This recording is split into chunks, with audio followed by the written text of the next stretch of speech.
Now, my first question is to Mr. Zain Nathani. So, induction furnace route is less emission intensive compared to the traditional BF-BOF method, but challenges remain in scaling it up due to scrap shortages. So, my question is, how do you envision the availability of scrap for the Indian steel market given the vision of 300 million tons by 2030?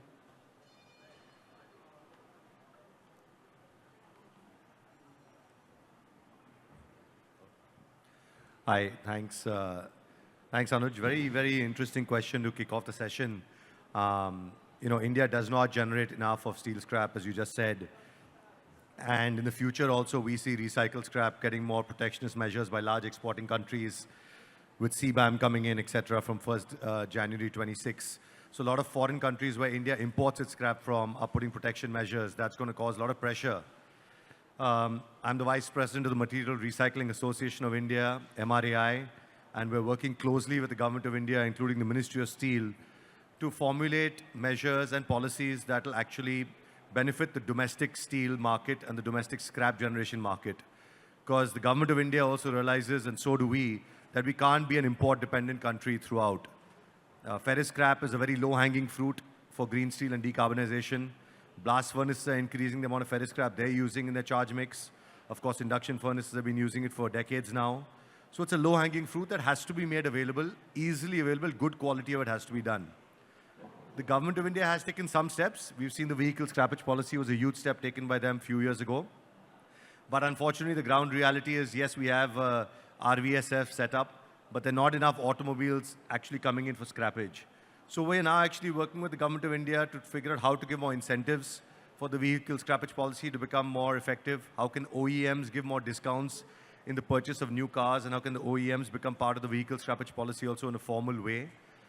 All these are questions right now. I don't think we have the answers. I don't think the government has answers. But we all know one thing for sure, is that over the next 10 years, if India wants to achieve that target of 300 million tons, the secondary steel sector is going to play a vital role. And for that, scrap as a raw material is going to play a vital role. And therefore, it's very, very critical and important that we have our own domestic infrastructure well set up with recycling zones and incentives given enough to generate enough ferrous scrap.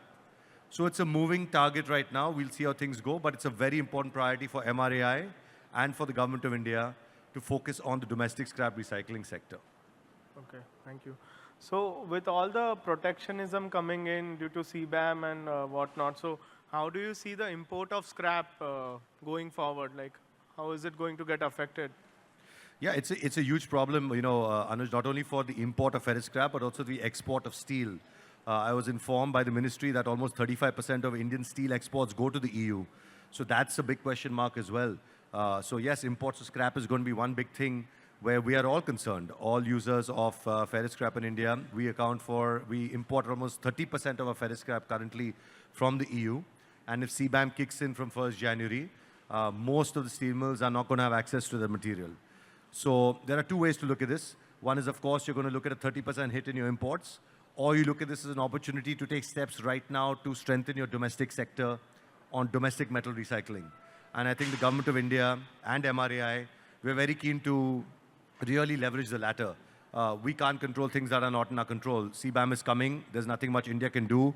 India has complained to the WTO, but I don't think those measures are going to have much positive impact.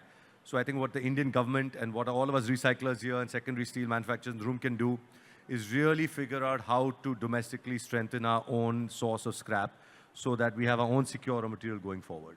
Yes, that makes a lot of sense. Like domestically, if we can generate more scrap and the vehicle scrappage policy comes in place, it would be a big boost to the deficit that we are foreseeing right now. So thank you so much, Zain.